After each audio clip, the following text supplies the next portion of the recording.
administrasyon na siya ay pro Duterte at laban siya kay Bongbong Marcos ay bukas makalawa baka may kaso na yan.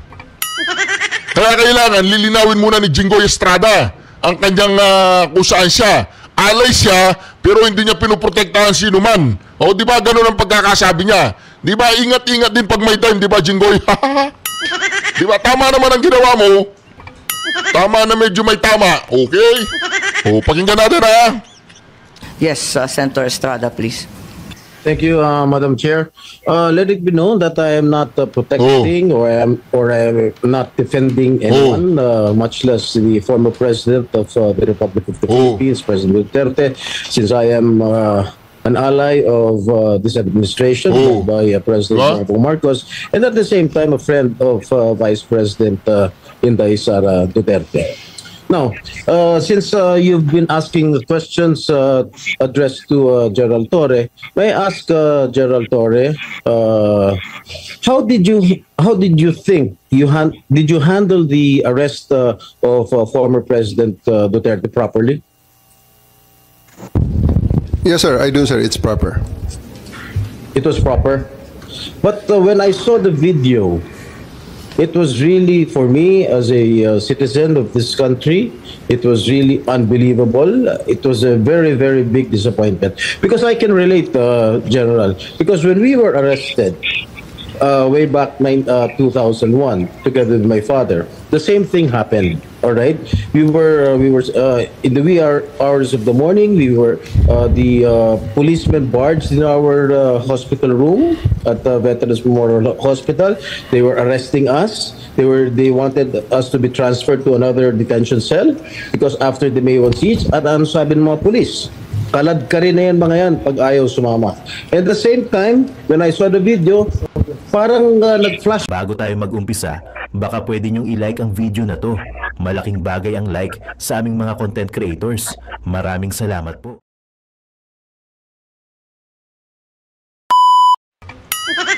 Kakalabanin ba niya talaga si BBM?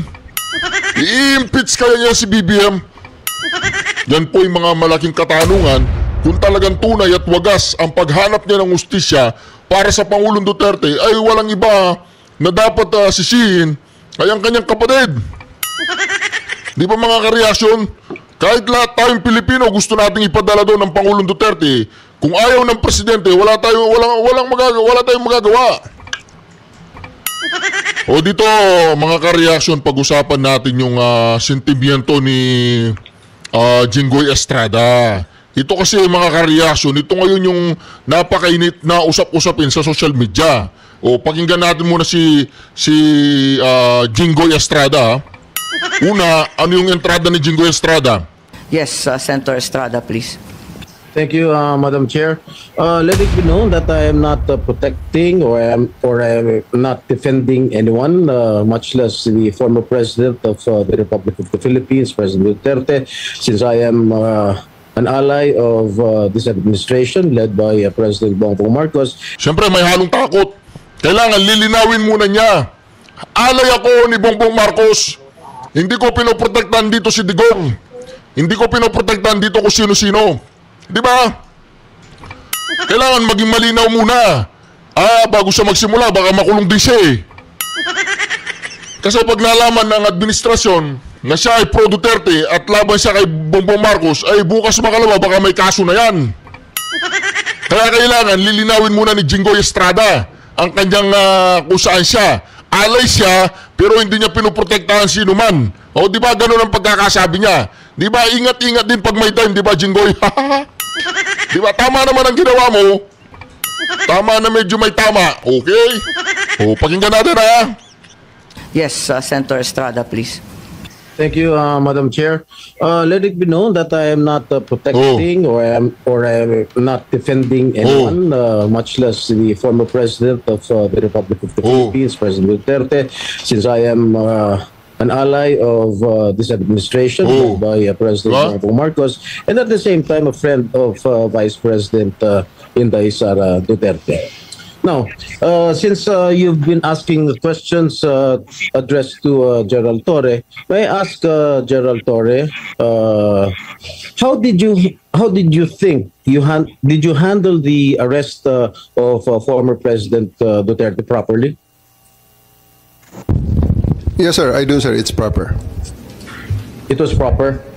But when I saw the video, it was really, for me as a citizen of this country, it was really unbelievable. It was a very, very big disappointment. Because I can relate, General. Because when we were arrested, way back 2001, together with my father, the same thing happened. All right, we were in the wee hours of the morning. We were the policemen barged in our hospital room at the Veterans Memorial Hospital. They were arresting us. They wanted us to be transferred to another detention cell because after the May 1 siege, at ano sabi ng mga police? Kalad ka rin na yan mga yan pag ayaw sumama. At the same time, when I saw the video, parang nag-flashback sa akin yung ginawa ng mga kapulisan ng araw sa amin. At ang sabi mo, hihilahin ko yan, hihilahin ko yan. Is that what you said, Gerald Torre? Sir, it's already all optics and tactics already because it's No, already... I am asking you, did you say that? Hihilahin ko, hihilahin ko. Yes, sir. And I actually made good of it, sir. What prompted you to say that? Sir, I made good of it, sir. Sabi ko, sir, hihilain ko yan. And I went back to AS Medialdea, handcuff him. Bakit mo nga sinasabi? You know, your statements based on the video may reflect the PNP as an institution. Baka sabihin lahat ng ating mga kababayan, ganyan pala yung mga pulis. Masyadong wala man lang respeto sa... Siyempre, mamaya-maya, tutulungan po siya ni John Vic. Kasi mauubusan na ng bala dito si Torre. O ito sa matanda, sa isang dating Pangulo. Ganon din ang ginawa sa amin Can you justify why you said that hihilahin ko yan? Nakita ko si dating Pangulong Duterte, di naman lumalaban. What prompted you to say that? Mr. Senator, respectfully, the threat of hihilahin ko na yan was not towards the president, the former president. It was ensued after a heated argument between his counsel and General Torre. In no way was the former president threatened with bodily harm. Yes. Hindi siguro. Hindi siguro yun, John Vic. Diba? Hindi siguro. Papalabas natin ang video, Papalabas natin ang video.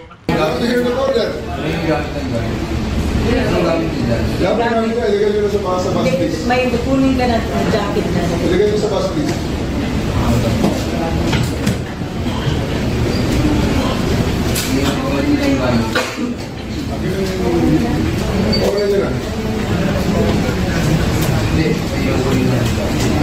Jacket mo. Bagay lang ka dyan, hindi ka patawag. Hindi siya makatawag.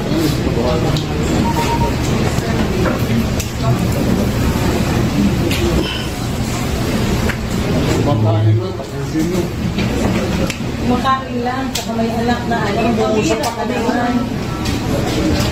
Maghihirap ka naman. Hindi naman kayo, sir. Grabe naman ang alam mo, sir.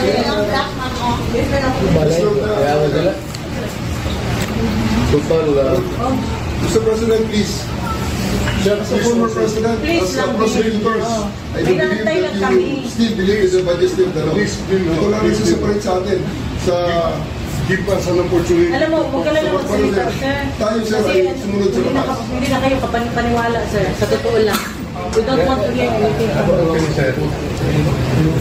Actually, sir, kung susunod tayo sa batas, yung Article 59 ng ICC rules, magsasabi, nagsusurrender siya sa Writing, sir, I korte. put it on video on Supreme Court. Ganun kasi, sir. O sige, we put it in writing, pero huwag mo namin paalisin. Paano naman Sir, sir. Di ba? Inaano po nila, ini-invoke nila yung Article 59 ng Rome Statute. Pero ang sinasabi po dito ni Torre, okay, magano kayo ng sa Supreme Court. Pero paano pa magano ng Supreme Court, magiging na yan, moot and academic. kung wala na dyan ang Pangulong Duterte. Di po ba mga karelasyon? Itong video na ito talagang ayaw nilang ipapanood sa atin. Itong video na ito talagang maliwanag na maliwanag yung sinasabi ni Senator Hugas Kamay Jinggoy Estrada na buti pang hindi ka na nagsalita, Jinggoy Estrada. Baka mapahamak ka pa dyan eh. Sumabat-sabat ka pa eh. Diba? Wala naman eh. Kaalyado ako ni ano, ganun. Pero sa totoo lang, Jinggoy, alam mo na mayroong paglabag sa batas ang ginawa nila, di ba? Di ba, Jinggoy? Di ba? Napulaan ka lang sa ginawa mo, Jinggoy. Di ba? Hindi, kaalyado. Alright. Pagbigyan na natin si Jinggoy. At least nagsalita si Jinggoy. Nagsalita nga lang eh, parang ano, may halong takot. Eh baka bukas makalawa, nakakulong na naman yan. Kaya naman, syempre, ayusin niya ang pagsasalita niya. Kaalyado ako ni Bongbong Marcos, pero hindi ko pinoprotektahan si PRRD. Tapang eh, no? Put it in writing. Pagkatapos, may I'll just get the president, sir, and bring it And then, up. ano pa pinag-usapan natin kung kukunin mo ito? Mawawala na.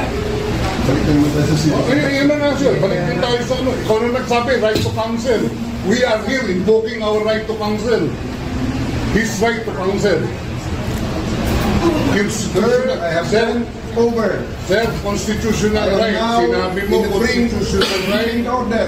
Tinatanong kita kanina, anong Plaza Miranda, anong Miranda rights? Pilipinas o sa Hague?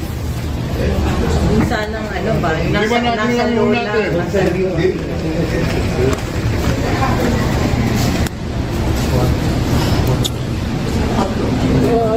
There will be consequences. I know, sir. I'm afraid. Please, let's spare all of them. Show your statement, Chief said. Let's spare all of them. I'm waiting. Take it, sir. I'm waiting for my daughter and son. Sir, I assure you, sir, that we are your rights will be protected. We are also. How can you protect our rights? What if they say that he is not guilty? How do we implement that if he's dead already? Sabihin nyo nga sa amin. Pwede, Ayaw sir. magbigay ng order, sir. Paano mo lang ang anak mo? Ayaw magbigay ng order. Ang anak mo. Paano mo lang ang anak? Grabe ka naman. Magbigay ng order, sir. Kailangan namin mag-usap yung anak ko lang. Hintayin natin. Isa lang anak ang nakikita niya. Tulanahan dito. Sa tingin po ba ninyo, kidnapping ang ginagawa nila? Walang magawa yung ano, yung mga lawyer. Walang magawa. Ini-invoke nila yung Article 59. Walang magawa. Basta dadalhin doon sa dahi. Doon na sa dahi magpaliwanag. Ito yung tinatanong ni Jinggoy. Ito rin yung tinatanong ng taong bayan. O, ituloy po natin ha. At itong video na ito, ayaw talaga nilang ipalabas. Buti na lang nakita ko. Ano yung anak? Dalawang anak. Okay, Sa'yo na lang, sir. Kausap eh. Gusto magdala ng pagkain tsaka Wala na, sir. Tapos sa gamit. panahon, kanina pa, sir. Teka muna. Sir, Ano ba ang damage ng government interest kung hintayin ko lang yung dalawang anak walang ko? darating, sir. Ha? Walang darating, sir. Wala sa batas, sir. Dahil nanarang yung gate. Yes, sir. Admittedly, yes. Then They allow themselves. why don't you allow them? Bakit sa batas? Sir, you have your counsel. Huwag na tayo mag-debate rito. This is not a place for debate. Right now, sir, I can give the Yes. order to remove you from here. Ma-isolate si President Duterte. Maiwan siya mag-isa dyan. Di ba? Ano na talaga yung ano na talaga yung persona? Walang hindi mo alam kung saan ka magpapaliwanag. Basta bibitin, walang anong kasalanan ko, sabi niya, hindi nila pinapakita. I'm saying that my lawyer, the daughter, is coming. Kasi Mr. President, Sir. you will be left there alone on that table. Meron Believe siyang me, padalang. alis mo lahat ng tao dito. May tao siyang gusto Please, ipasama let us sa spare kanya. everyone. wag To the car, sir. May gusto nga siya That's the best ipatao way. ng tao. Sa tao. Okay. Wala lang. Gusto mo, sama pa ako sa bahay ninyo. Alalahin mo, ikaw naman ang marunong mag-alalay. Otherwise, magkakagulo lahat dito. Tayo mo yung dalawang anak. Antayin mo yung dalawang anak. Ang dalawang Kasama nyo lang anak. ako. Pero hindi mangyayari Ang yun ngayon, sir. dalawang anak Antayin mo lang ang They can dalawa. visit you. Why? They can visit you to your in your detention facility, sir. Believe me. They Kaya can. nga, And antayin these mo all lang these yung people dalawang anak. can see you. Antayin mo lang yung dalawang This is just a humane, fair request. Kanina pa yan, sir. No, hindi po, Guys! hindi po kanina. It's Believe me, sir. Hindi niyo magugustuhan ang kasunod na order. Humane nga eh. Humane Sige. nga eh. Pabira Holding naman area. kayo, sir. Ito ang lugar natin, holding area. Oo. Lahat. Humane nga eh. Guys, Okay, sabi go, ng Mark. humane eh. Sabi nga humane eh. They want to test me, sir. I'll show you. Hintayin niyo yung anak. Hintayin niyo 80 years old kayo lahat. 80 years old. Tapos ito. Tapos kayo Pabira lahat. naman kayo. Ma'am, Pabira naman. Do not lay a finger. 80 Go. years old kayo lahat. go! Hindi makalakad ng maayos. Teka. Sandali lang, sandali lang. Dali. Sandali Yan lang. ang gusto niyo, mangyayari yan. Sandali lang. Sandali lang. Oh, attorney. Sir, Di ba binabalaan na niya? Kapag hindi kayo sumunod sa amin, talagang mangyayari yan. Kalad-karan ba ganun? Hintayin mo I will lang. not listen to his plea. He will, if he's going to live here and live out of the country, he will be there for long. Ang hinihingi niya lang na Ikaw naman, sir, para naman tayong lulukuhan dito. Kamura-mura ng pamasahe papunta ron. Hindi po tayo nag-ano dito. Sir, bayaran mo po sa akin namin. Yes, sir. O sige, Di ba sabi niya, ang mura-mura ng pamasahe doon. Murang-mura daw ang pamasahe papuntang Netherlands. Kaya doon na lang daw papasyalan ang Pangulong Duterte ng kanyang mga anak. Narinig po ninyo ha, ang mura-mura ng pamasahe doon. Ang yaman ni Torre, no? Siguro si Torre, multi-millionaire to. Papuntang Netherlands daw, mura-mura ang pamasahe. Narinig po ninyo, di ba? Narinig ninyo, di ba? O, ito, para maliwanagan tayo. if he's going to live here and live out of the country, he will be there for long.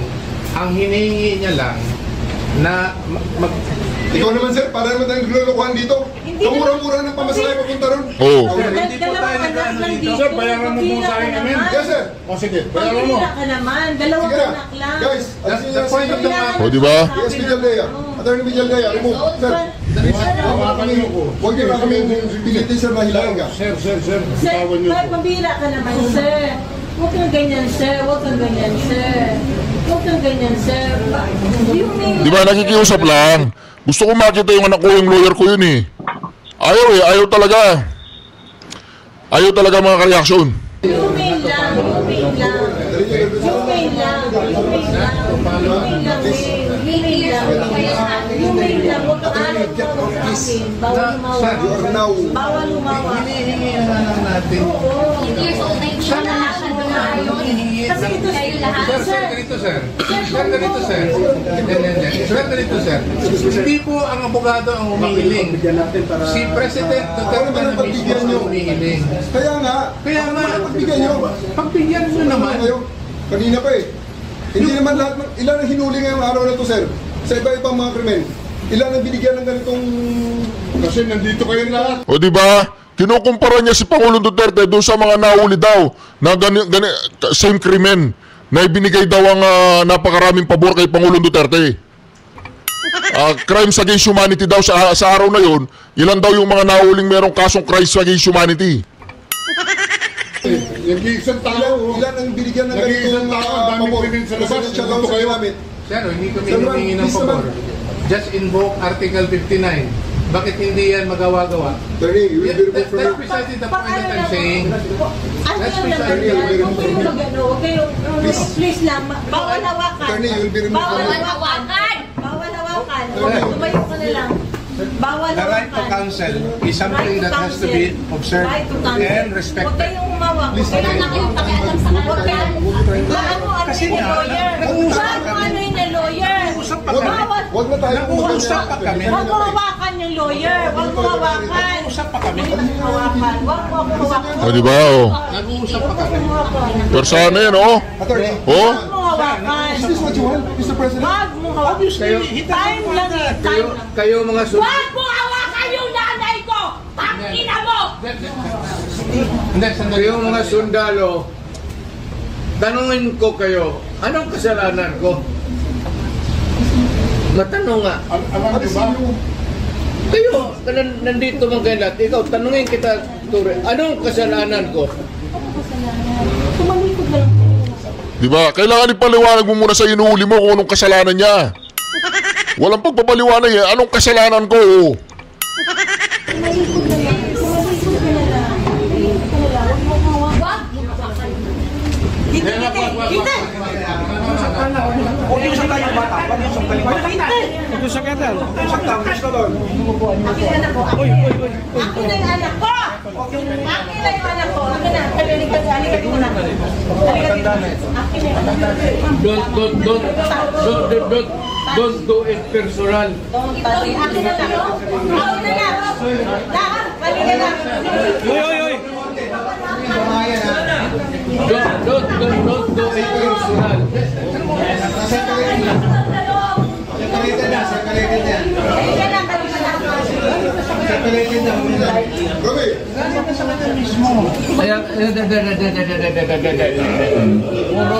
Puro kayo sundugin mo.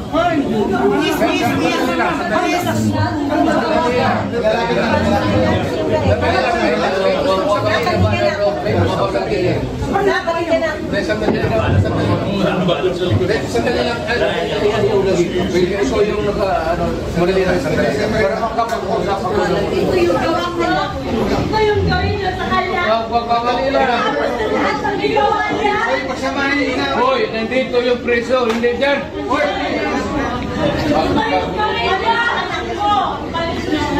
Sandali lang. Hindi naman kasama yun eh. May sasabihin lang.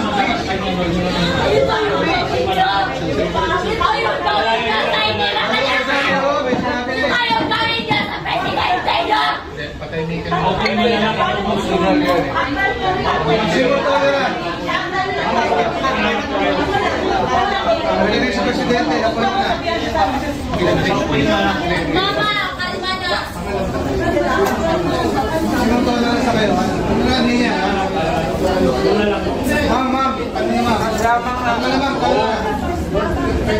Do it orderly and peaceful. Yan mga ganun na reaction, expected video yan kasi pamilya. Wala ka nang magagawa.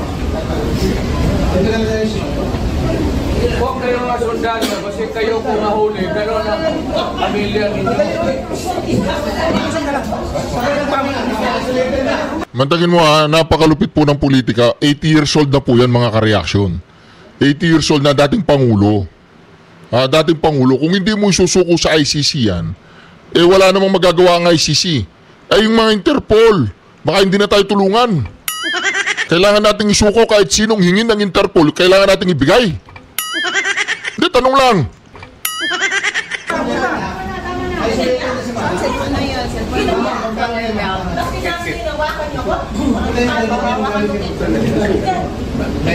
Mama, magkalma ka na. Dito ka.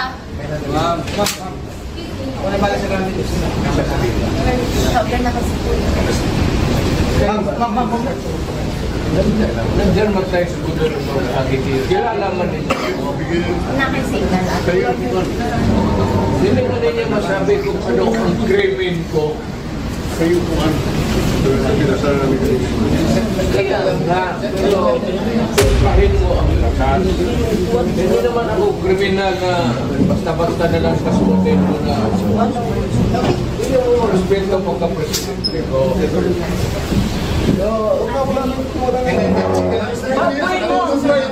nakakatayo na matagal yan. Natutumba. Huwag yung ibitin. Nakabakalakad. Pigilan mo yan dyan. Ayaw ko magsalita. Matutumba yun na yan, sir. Matutumba yung sir, sir.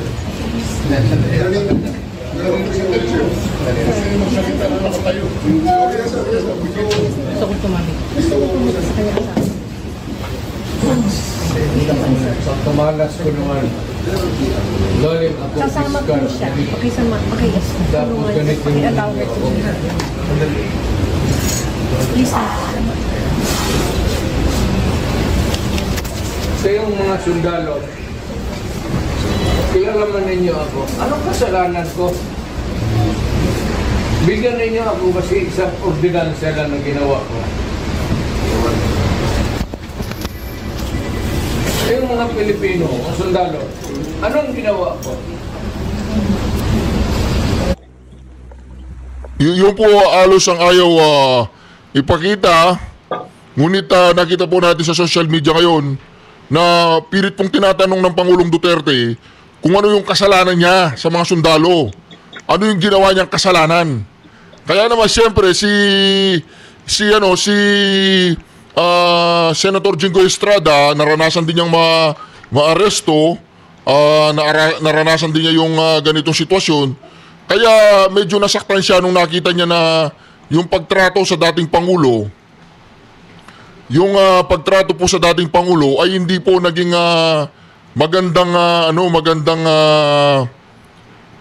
hindi siya naging maganda para sa kanyang paningin.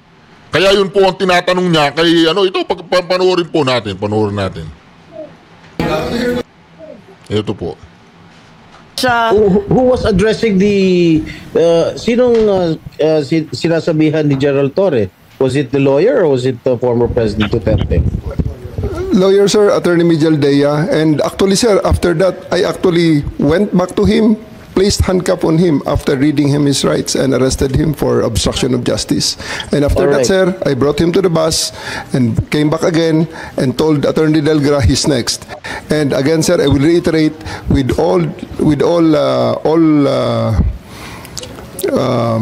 all credits goes to the former president because after he saw that I'm already very, very serious in bringing him into the plane, he said, okay, let's go. And I told Romy, the PSG, to just escort him and he went voluntarily to the bus that brought him to the plane. Sisingit lang ako Senator Jinggoy. Kasi binabasa Palagay ko hindi voluntary. Hindi voluntary yun. Ang nangyari doon, napilitan na kasi ayaw na magkaroon ng kasakitan ng Pangulong Duterte. Ayaw na magkaroon ng komosyon. At ayaw na siyempre nandun yung anak niya, nandun yung asawa niya, nandun yung mga attorney. Di ba gagawin na nila ang lahat para lang maisakay. Wala na silang pakialam no? Narinig na natin, hihilahin ko yan. Sino man ang gusto niyang hilahin doon, talaga magwa-wild na, hihilahin na Di ba? Ilahan na ang usapan ako rito, yung standard operating ng PNP, ang liwaliwanag naman no torture, no force, no violence, threat, intimidation, or other means to vitiate the free will to be used against the arrested person. Di the more so, yung mga kasamahan ng arestado. Sabi mo nga, ikaw na nag-admit forcefully. Talagang you used force. Bawal po yun. Ma'am, it is, I placed E.S. Mijaldea under arrest for obstruction of justice. Sabi nga ni Senator Jinggoy, hihilain mo pa. Yes, ma'am. I did because I have to get into their heads to make them to make it very, very clear to them that we are already very, very serious of loading the president to the plane. General, pinapaliwanag mo, pero bawal ang paggagamit ng dahas, ng pananakot, ng intimidation, or any other means. Ang liwanag nasa kapulisan yan Just to be clear, operationally, there was obstruction of justice. It was the decision call of General Torre to place him under arrest for obstruction of justice. Now let us separate what happened to the president. You are talking about Attorney Medialdea? Yes, ma'am. Paano yung iba? No one else has armband. Yung attorney? No, wait. Yung abogado? If I may, Senator Amy. Yes. Madam Chair. Ayan. Sino yung kinaladkad nung isang pulis? Yung security na nakaitim? I think it was General Torre na hinila yung isang abogado. Dalawa yun yung abogado, hinila yung upuan, di ba? Tapos yung nakaitim na si Q, kinaladkad din. Si Attorney Delgra, sir, because he is next to be arrested. And because of that, the former President PRRD saw that I'm already that serious. And he said, he prevented the situation from further deteriorating and escalating. So he said, let's go. Isn't he entitled to a counsel of his choice, General? Yes, sir. For 12 hours, he was there. Oh. Can't he speak to his client? Bigla niya na lang... They are there for 12 hours, sir, speaking to each other. Ano? They are there for 12 hours speaking to each Alright. other, sir. One more thing that I noticed in the video, no?